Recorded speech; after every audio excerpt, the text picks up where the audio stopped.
Welcome back to the Teachbigger podcast. I'm Chris Mosley here with Chris Pratt and Tyler Lamont. How's it going? It's good. We're here. Okay. Yes, it's the We made it thing. through. Made it through. We still. I don't know about you, but I still have 2 weeks left. I Yeah, got. no. Oh man, it's not. Actually, I think I got 1 week left. I'm saying made it through our intro. Oh yes. Barely. For listeners who are out there, in case you don't know, our intro is always a struggle. I always give these really bomb intros, and the other two just do not like it at all. And then Like when they bomb as in like as in as in good. destructive and will throw us off the rails. Is that what you mean, bomb? No, Right. bomb like in the 80s when people used to say, "Man, that was bomb. Man, that was boss." Like y'all Were should you know here? about that. You were here in the 80s. No, I wasn't, but I was here in the 90s. It was like Exactly. the leftover of the 80s. Right. Well, anyway, Here we are. so we're here. What are we talking about? All right. Well, Tell me. so we were thinking we're almost to the end of the school year, and people have been Let's just stop for a 2nd and reflect and be thankful for that very important event. Okay, because I'm tired. Right. But okay, we may continue. Okay. So anyway, we were kind of thinking, there's a lot teachers and administrators have been through, and kids and parents, they've all been through a lot this semester.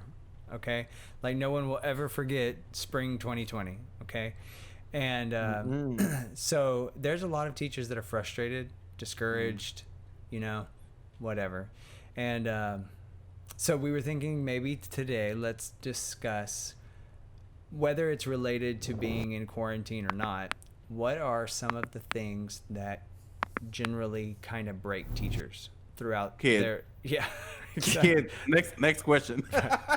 throughout the school year, there are things that happen. There are different things teachers have to do that once those things happen, it's just kind of like suddenly you're like, your feet get knocked out from under you, and you do that enough times, you start to get discouraged. And we want to talk about that so that we can identify them and maybe come up with some ways to avoid that discouragement.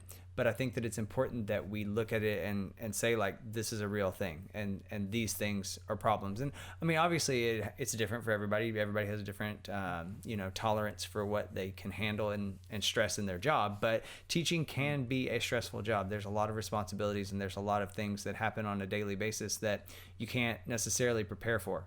I mean, like everything from, I've had kids in my class that choke on a sucker. That's stressful. Like, I mean, I'm sitting there watching a kid that can't breathe. Nobody prepared me for that. That's a stressful day. Now, it didn't make me want to quit teaching. And that kid, let me tell you something about that kid. And you know him too, Mosley. He's a good kid. Really smart. Tell me about him, Pratt. Tell me about him. I'm going to tell you. He's one of those kids that just likes to be rebellious just because that's just the way he is. And he was, I had told him to spit out the jawbreaker or whatever was in his mouth, and he acted like he did it and he didn't do it, and then he swallowed it and choked on it. It was like stuck in his throat, so I had to pull him outside. A middle school kid? Oh yeah, middle school kid.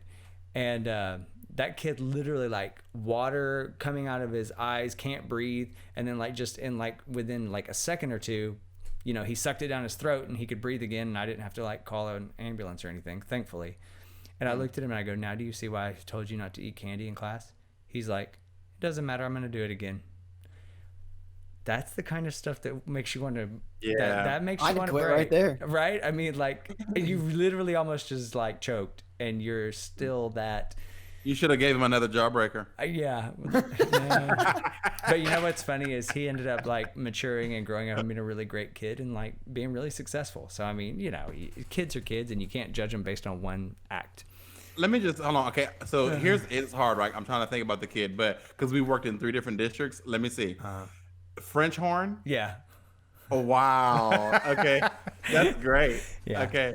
Oh yeah. No, I know that means nothing to anyone who's listening, except that Mosley and I, without even having to say it, he knew what kid I was talking about. And Wow. Because I'm trying to think about Right. which kid. Okay. Right. But you know what? Like, I think that's a good thing. You should know your kids that well.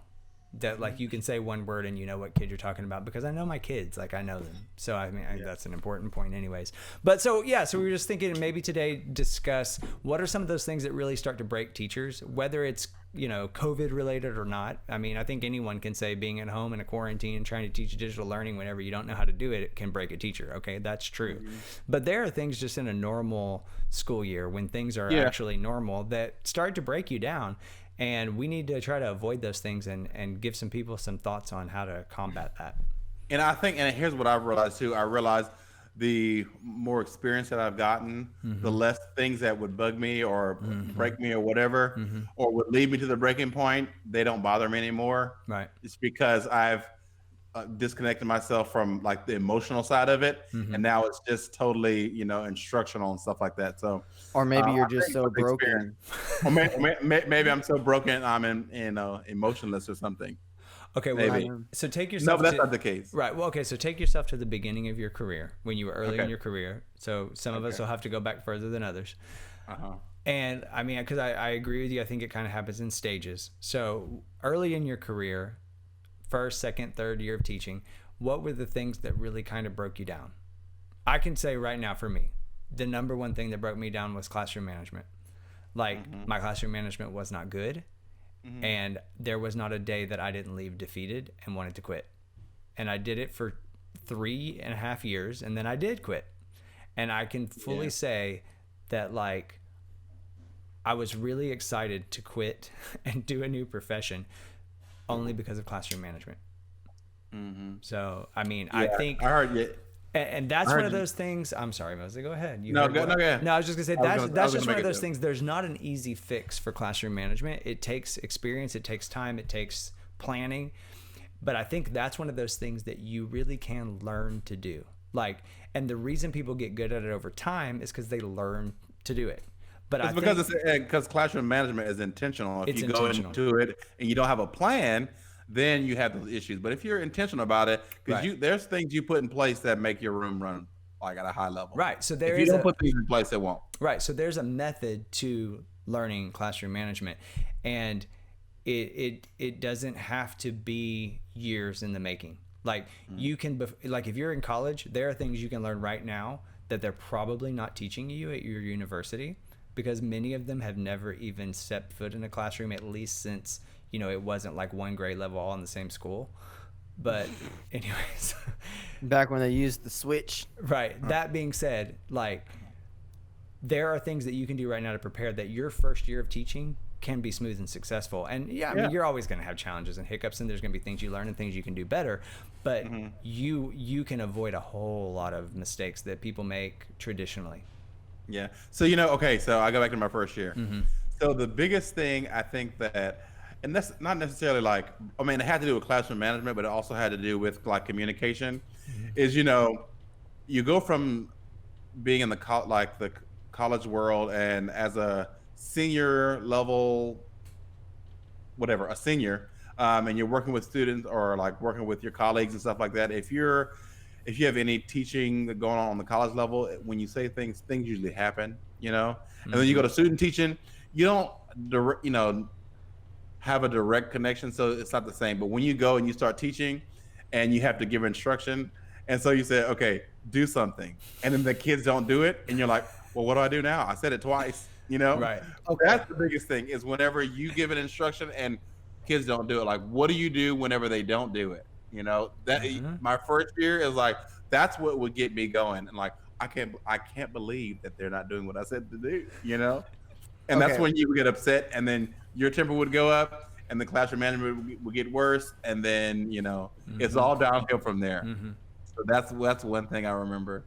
Well, let me tell you what, because when I was teaching, I think it was like the first time I was teaching like a college something. It was in my conducting class, and all the kids had their music, and I passed out all the music to them, and I'd get up in front of them, and actually it was the very first time I ever did it. I'd get up in front of them. In college? In college, I was in my conducting 2 class. I get up, I'm ready to conduct. I go 1, 2, ready, nothing. nothing, still nothing, still nothing. People are looking at me, nothing. And I put my hands down after about 3 or 4 measures, and I'm just like, I hate all of you. Like, this is my test, and none of you played. Like, why didn't any of you play? And like, it was like something dumb or whatever. Like, they were like, oh, it was paying attention. It's because they hated you, right? Yeah, probably. And I was just like that was I'll never forget. I could not feel my waist down. Like, it was just like totally cold, because I was like, and these are professional grade musicians, and they're not doing what I'm telling them to do. Like, Right. So it's What's not just going on? middle school kids? Okay. no, it's just people in general. You know, But- you know what? Oh, go ahead. No, well, I was gonna say what really breaks me down, and this kind of changes the topic, but so you can go ahead and talk. No, yeah, just like a little interjection. Like with Pratt, the weirdest thing is the close correlation between like middle school students and college kids. Mm-hmm. And And it's because they're in a transitionary state. I never realized that until the director of the group that I was working with. He said it like they were doing something bad, like the college kids, they were not doing well, right? And he stopped them and he gave them the what for. And I'm like, oh, this is great. Like, he's talking to them like, and not in a condescending way, but just a very matter of fact.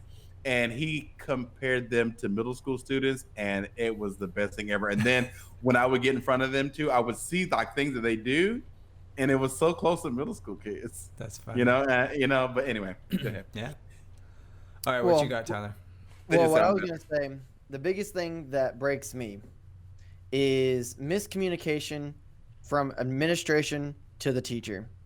It astonishes me, and then maybe this isn't a pet peeve, I don't know. It astonishes me that I can be in a faculty meeting with the entire population of the campus, all there, all receiving the same instruction, but yet everyone got different information somehow. Like, I don't understand. Well, time out. I think I have a solution. Could it possibly be because not everyone is listening? No, I think they're that's teachers. correct. They're teachers, so they got to be listening. Oh, right, exactly. So I think this is one of the big problems that is like that everybody has. We think that because people are teachers, they're not people. They're not Oh, they're humans, totally- right? They don't listen just like everybody else don't listen, right? And it's so funny because I always say, like, you want to know what a person's class is going to look like? Look at the way they act in a faculty meeting, and that's what their class is going to look like. Oh, I know. Like, I know. I believe it. we I And I noticed that, like, okay, I noticed that in faculty meetings how, because we might say like something quick or whatever, but we pay attention, Right. and we kind of just look around at that, and you see the ones that are on their phone, or the Right. you have the ones who shout out, Oh yeah. who need to be heard, Right. Well, it's so funny because I was very, like, one of my last few years of teaching before I went into administration, I was extremely focused on getting kids to really learn how to focus and like take every moment of what they were doing and learn something from it. So like we were really big on like, if I'm giving you instructions, what are you doing to make sure that you're getting smarter from these instructions? And so like one of the things that I would always suggest to them is like, while I'm talking, you repeat in your head exactly what I'm saying, because that makes you an active listener rather than just a passive listener. And then we don't all get different messages. We get the same message because you've repeated it in your head, And so I kind of explained that to them, and I think I taught you that, right? I don't know. It's possible. It is possible. No, I think So- I think it's a couple things we discovered at the same time. Right. But that's one of the things that we push really hard Yeah. is like the ownership of, hey, I'm giving information. Tell me what I just said. Right. That type of thing. Yeah, exactly. I love that. So, Yeah. but anyway, so that being said, like, so I was really pushing them to be engaged and be active listeners, and really like to be able to say, like, you may have just given this 5-minute direction or whatever, but this is what I learned from it. And so then I found myself being extremely convicted in staff meetings and faculty meetings because I realized I wasn't giving the same kind of attention to the presenter. Not that I was being rude or whatever, but there were times where I was like zoned out, and then I went like, I don't even know what they just said. Right. Mm-hmm. And so I really started challenging myself to do what I was telling the kids to do. And it really made a difference in how I was in a faculty meeting, because like I was like intent. I was like that weird person that you're like, are they like trying to get a promotion or something? I mean, but it was just my challenge to myself, like practice what you preach kind of thing. So I noticed that. I noticed that like in faculty meetings because I pay attention, but like I'm laid back, and then like you wouldn't speak to me in faculty like at all. Like we were not like we wouldn't just like talk to talk, but you wouldn't say anything at all in faculty meetings. I noticed that a long time ago. yeah, because I kind of made it my mission to, if I'm going to tell my kids to do it, I've got to do it myself. Yeah, I and agree. then it's I mean, I agree interesting too. because you realize how difficult it is, and what I'm asking of them. It is attainable, but it is not easy. It is not easy. I mean, I challenge you in your next faculty meeting, which, whether that's virtually or, you know, maybe we'll actually have a real faculty meeting within the next year. Like, Be great. sit there and see if you can be completely engaged to what they're saying the entire time. I dare you to do that. Yeah. You will find that it's really hard. Especially if they're really boring. Right? Yeah. But you know what? Then you wonder why kids aren't engaged in your class, and it's because you're really boring too. You know? Yeah. Well, see, and like, okay, so one of my, I guess is another pet peeve, I guess. I don't know. Like, when I was in college, like, I had it in my mind that, like, I paid for this. I'm going to be there. Like, I'm going to be focused. Like, this is what I'm doing. Like, I volunteered for this, whether it was on my degree plan and I wanted to take it or not. Like, my degree plan is what I wanted to do. So therefore I volunteered for this class. So I need to pay attention. So like when people would be like, well, the professor's not here in 15 minutes, I'm walking out. I'm like, if the professor's not here in 15 minutes, I'm walking to his office and telling him he's on my time because I'm paying him. But I would get so upset when the teacher would give instruction and then would say, be like, does anybody have any questions? And, you know, I'd ask some questions and everybody moan and groan because I'm asking questions or whatever. And then, or I wouldn't ask questions because like I felt like I understood what was going on. And then it never failed. As soon as we got out of class, hey, Tyler, do you know, like, what exactly was he talking about? Do you know what's going on? Like, da-da-da-da. I'm like, why didn't you ask a question? Oh, I didn't want to ask a question because da-da-da-da. The same thing happens in a faculty meeting. I'll ask a question. Maybe I won't. Maybe I understand what's going on, but it doesn't matter. As soon as we get out of there, it's like, oh, hey, Lamont, like, so, like, what exactly are we doing? I'm like, why didn't you ask a question? Like, I don't understand. Like, that's how people can go into a faculty meeting, hear the same instruction that I heard, and then yet everyone knows something completely different. Like, I'd rather beat my head against the wall. Okay, so let's recap this for a second, because I'm starting to notice a trend that we didn't even plan for. Okay, so we said, like, there are things that break teachers, that break them down, okay? And we're going to try our best to, like, give some suggestions or some solutions to help people through that. Okay, so the first one, I think, classroom management.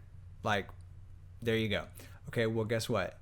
That is a result of planning and methodical instruction. So therefore, if classroom management is bad, it's because you as the teacher lacked the preparation, right? And I'm not being like, you're bad. I mean, I'm just saying, like, that at the end of the day, you're the teacher. Right? No, I'm not. Oh, you're bad. Right. You're bad. I mean, you're the teacher and it's your classroom, so you're in control, right? Right. So that can be fixed. And how can it be fixed? Through your efforts, right? Okay, let's look at the next thing that breaks teachers down. Okay, bad communication on the staff, from the staff level. Now, I know there are times when admin, they don't communicate well, and that's because they're people too. And sometimes things are difficult, so I don't dismiss that. But there's a lot of times, I think, because I've experienced this for myself, when I don't know what's going on because I didn't pay attention. So I think we can eliminate some of that breaking and some of that stress if we would do our part to be active listeners. So I am very much the kind of person that it's like, when there's a problem, my very first thing is, what can I do to fix it? Not whose fault is it? Because who cares whose fault it is? The problem is the problem, right? So I'm like, you know, like they say, like, whenever you point your finger, there's three pointing back at you or whatever. So like I always try to look at those three fingers first. And so when there's a problem, I go, okay, what can I do to solve it? Whether it is my fault or not. And a lot of times it is my fault. And I realize that. My wife reminds me of it a lot. But whether it is that or not, like, am I going to be a part of the solution, or am I going to make the problem bigger? So I think both of these things on some level, you know, and maybe with classroom management, where you're like, I don't know what to do. Okay, well then let's get some help, you know. And maybe with communication, maybe you are paying attention, and maybe your admin just drops the ball sometimes, and well, then you got to give them some grace and go like, okay, and then how can you help them to get some clarity? Because I have found that 99% of the administrators I've ever worked with, they appreciated when you could respectfully come and say, look, I'm having this problem, is there any way you can help me with it? Like, we had the faculty meeting, I have no clue what you're saying, you told me this in the faculty meeting, but instead you said this. Like, administrators, and most of them, they're really striving to communicate better, and communication is difficult, right? So far we've got 2, and I don't know where we're headed next, but it's interesting that you can make a difference. This might be on a different like path, but I'm pretty sure we can tie it in somehow. And I was thinking about I've been at several schools, and all each for a different reason. First one was involuntary. Right. Because of budgets and stuff like that, and then the next one was like my choice, and so I'm thinking about that one mostly. And so thinking about the reason, like one of the main reasons I left the second place, is because I felt like as hard as I was like working and my vision for things, it wasn't really valued, and so it was like I was trying to grow a rose under a rock with no sun.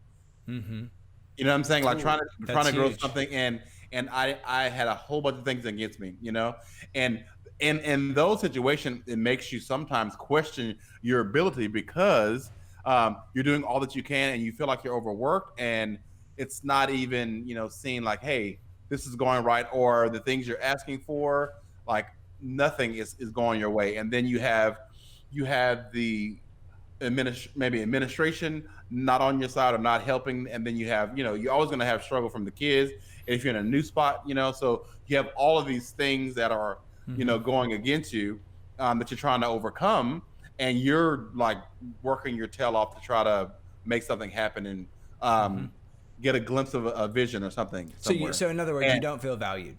You don't feel, so the key word in that one is valued. And whenever people don't feel valued, they don't feel like, you work hard enough, and you want to feel some type of value. And that's where like I gave it time. Like I was in my second district, like I was working at 2 different schools doing like 4 people's jobs. And I did that for 3 years.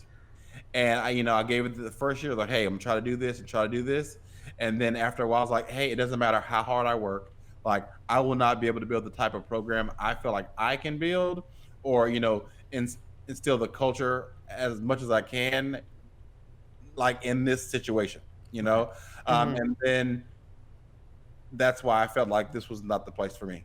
Like I have to move on where I feel like I can flourish, and the vision that I have can actually be fulfilled because of the support that I have, and I have more value, so I think that's the big one. And teachers leave when they don't feel valued. You're right. Yeah. So overworking yourself and not feeling valued for it. Now look, and I will say this, like there is something to saying thank you, and there is something to just saying thank you. Like when I was in college and I was giving private lessons and teching around, the school I was at with you guys, that was one of like 5 schools that I was working at, just so that way I could make ends meet.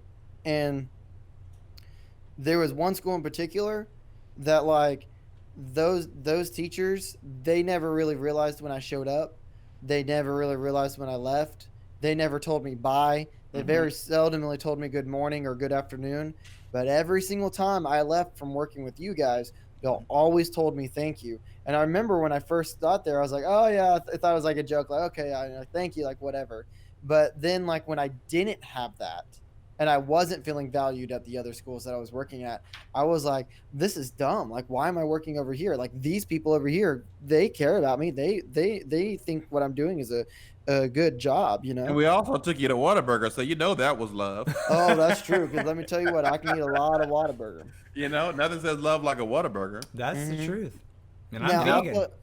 I'll tell you this too, and I think this breaks a lot of teachers too. And this kind of goes what Mosley was talking about. And I did this to my students not too long ago. I said, hey, do you want to know what it feels like to be a teacher?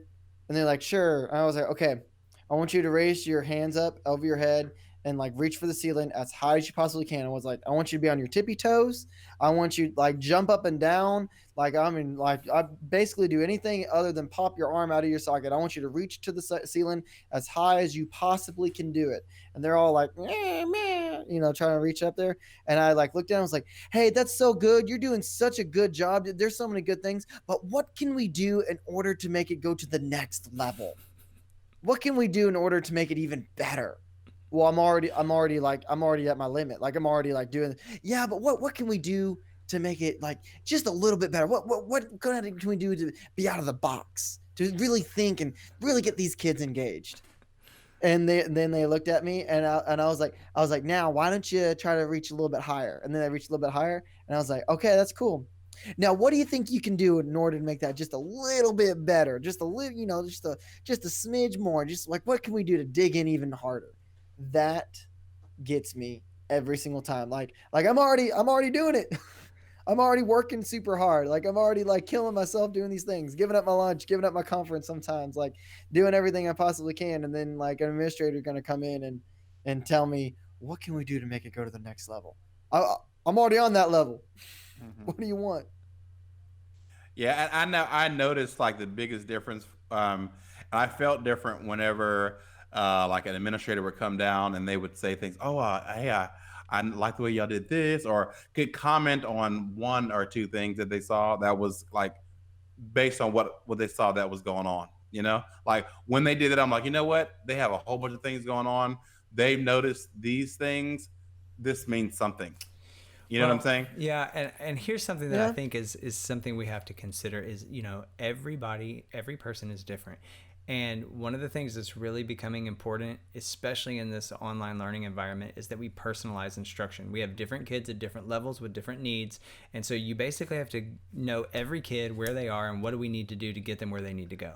Well, teachers are no different. And I think as administrators, we have to remember that different people need different levels of encouragement. They need different levels of support. And if you don't get to know your staff, you can't do that properly. And Yeah, because there's people that we work with, and like I am someone who I do not need a lot of encouragement. Okay, I am like very driven, self-motivated, whatever. And like it was funny when you were saying that, Tyler, and because I get it, I see what you're saying, and I think there's a lot of teachers that feel that way.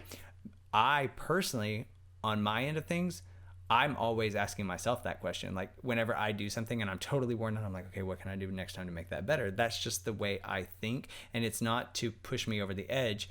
It's because that's what drives me, is my innovation and my creativity. That's what I try to do. So like if I'm going to do something one way, I don't ever want to do it that way again. I always want to do it different next time to make it better. And I realize there's different levels of that. So like if an administrator said that to me, it wouldn't bother me. I'd be like, See, okay, I what can I think do? what gets me with that comment is like you just saw me teach an entire lesson and you're only like, because that's mainly what I get when people come in and observe me is, well, what can we do in order to get to the next level? I'm like, well, you don't have any other feedback? Like I'm literally out there like killing myself. Like maybe you could come up and tell me like, hey, look, you're doing a really good job, you're working really hard. If you Right. did XYZ, then you could cut back and like you don't have to do all these baby steps, you can immediately just do this, So and then kind of that'll save framing you it. some time. Like give me some feedback on like what I was actually doing Right. and how to improve it, to streamline it more, instead of making it seem like I'm not doing anything. That's what Well, Yeah. gets see, me. I'm the one like, so tell me how you would do that. Right. So Because that's a conversation I've had. Like, okay, so I see that, Right. and I'm a confident teacher. I'm not, I'm always open to getting feedback. I think I'm more open to getting feedback from a clinician who's a musician than but you have to get your feedback from your assistant principal, Right. who I love for the most part. I'm like, well, tell me what you would do. Right. How would you handle that? And What would so the classroom look like if you were in the front of it? And so that's what it comes down to is like, I think in order to be an effective teacher and be an effective administrator, you have to have an effective culture. And so if the culture on your campus is not one where people can communicate on a professional level and say like, hey, iron sharpens iron, what can I do to make this better? Like teachers, when is the last time you asked an administrator to come watch you? Like, hey, I'm trying this thing today and I'm not sure how it's going to go. I need your feedback. Like teachers don't really think that way. Like, when was the last time that you were going to do an experiment in your class because you wanted to try a new classroom management strategy and you got feedback from your administrator? Like, you're always just hoping they don't walk in. You should have a relationship. And I realize that works two ways. And that I'm takes not time. part of that group. I always want people to come in the room. Right, and I am welcome too. it. And I remember, like, for several years I taught, and there were several years I taught on a campus, and no adult ever walked in my room for like 3 years. That happened to me. Like, I was never observed. And I was so frustrated because I felt like, I don't even know if this is good or not. Like, I think it's good, and everybody's like, oh, it's going so well. I'm like, how would you know? You've never, just because we got a trophy at a contest doesn't mean it's going well, and so I think what we're kind of hitting on is one of the things that really breaks teachers down is bad teacher to administrator relationships. Because I believe that truly there are some good relationships out there, and there are probably great models and examples of principals and assistant principals who work hand in hand with every teacher on the campus, and they just come in, and that's a normal part of life. I know, I've seen that happen, so I know that exists. And I love the admin at my school now. Like, I love everything about it. And what I like about my appraiser is she was in band, and she'll say, tell me what's going on. Like, tell me, like, what type of things are going on? Like, what type of things can I look for? Like, give me some buzzwords. So, like, she's super open about it. Mm-hmm. And then she gives feedback as far as, like, actual teaching part. Like, maybe you can ask more questions, which is good. Like, I welcome that type of feedback. But she doesn't come in and, put on a facade. Like, I know exactly everything that's going on. This is different than my other classrooms.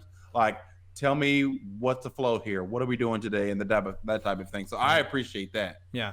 So I mean, I think my solution to that, in a sense, a step in the right direction is, depending on whatever, is going on your campus. But if you're a teacher and you're feeling, broken down because you feel like that is a bad connection between you and your administrators. Whoa. Everybody. Did you have a Coca-Cola there, Mr. Lamont? Yeah, I meant to mute my mic, but I. Oh, yeah. So we excuse you on behalf of the teachbigger team. Go ahead. So anyways, what I was saying was this: like, if you're a teacher and you feel like, I'm really just broken down because my administrators don't appreciate me, they don't, whatever the case may be, then you open that door of communication. Don't be like, well, they're the administrator. Well, you're the teacher.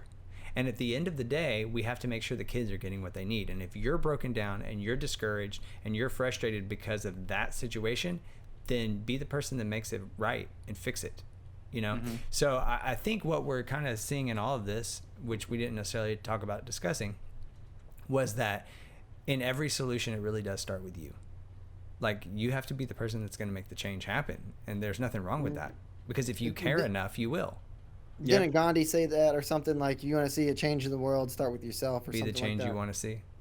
Yeah, something like that. I don't know if it was Gandhi It might or have not. been. I'm not sure who said that. But That's good, I'm on a computer. I can fact check us. there you go. Do that. While we're doing that, so I'm thinking about one other thing, and Okay, maybe so this is probably the last one. might be tied in. No, I have like 5 more things here. Okay, No, well, no, I was just thinking about this too, and what I've experienced, because I like to mentor teachers too, and be there for them and help them and stuff. I think that another thing that breaks teachers is like running on empty. yeah. And running on empty can be like this. Whenever you teach, you give. You have to be the model. You have to get feedback from administration. You have to call parents. You got to do this. And so you're doing all that. And then if you have not poured into yourself, either like spiritually, emotionally, like physically, and you're still having to do that, that's whenever you just don't have anything else to give. So you don't have a chance to recharge, rejuvenate, all that stuff. You're right. That's whenever you burn out, and you I think the students don't see the better side of you, because you're personally running low. Well, and our superintendent talks to us about that all the time, and I really appreciate that, because he's always talking about that balance and finding that balance. And the fact is true, like, if you are empty, you don't have anything to give. And you know what? The school that I'm at now, who I think the world of the admin, in the professional development this year at the beginning, the first thing they talked about was your state of being. We did like exercises on like how to be calm and meditate and like how to take care of yourself, and it was all about you. I'm like, this is great. Yeah. And that is good. And, you know, somebody once so I heard somebody give that analogy, like whenever you're in an airplane, they always teach you if there's an emergency and the oxygen masks drop down, you They always said put that. yours on first before you help someone else with theirs. Because if you don't have oxygen, you can't help anyone else. And it's really the same thing. If you're completely empty, and I'm really guilty of this. Like, this is where I really struggle. And that's probably the only thing that really kind of breaks me, is that I just work until I'm done. I just can't function anymore. And then usually I just take a day off and I'm okay. But I'm gonna sleep like for 48 hours. right, exactly. Yeah, you sleep for about 48, 36 hours, something like that. So yeah. Well, hey, look, I think the things that we've talked about in this episode are extremely important. I think that they're real issues. I think people are really feeling them. And, you know, I think that probably you relate, you know, our listeners relate. And hopefully tonight we've kind of given you some ways to tackle those things, because you don't have to let anything, especially any of these things, cause you to break, because really they're just situations that can be handled. You just have to handle them smartly. And I think you have to be aware, like looking at these things, we're seeing these things with experience. You have to kind of think about these things ahead of time, because normally when you get to the breaking point, it's too late. Yeah. You know, so like if you think about all of these things and like evaluate how you're feeling about, you know, each different thing that we talked about, then you can kind of, you know, proactively take care of yourself and see where you are, so you don't get to that burning out point. Yeah. You know. So, all right. Well, thanks for listening. We appreciate, you know, I feel refreshed just talking about it. I'm ready to go. Yeah, I feel way better. So yeah. So hey, we appreciate you tuning into the podcast. And if you like it, leave a comment in below. Maybe you want to comment on some techniques that you've done to help counter it. Give us a story. Email us at info@teachbigger.com. Like, subscribe, hit the notification bell, share, tell your friends. Tell your friends. Look, and this episode was sponsored by Gandhi. If you want to change the world, start with yourself. And help us build this community. You know, we're trying to build a community of teachers and of educators who are just trying to do something. Think outside the box. Think outside the box. Like, look, education's changing, and we're the people changing it. So if you're in education, you have the power to keep it the same as it's always been, or make it better. So let's make it better. Let's make it bigger. Teach bigger. Are you with me?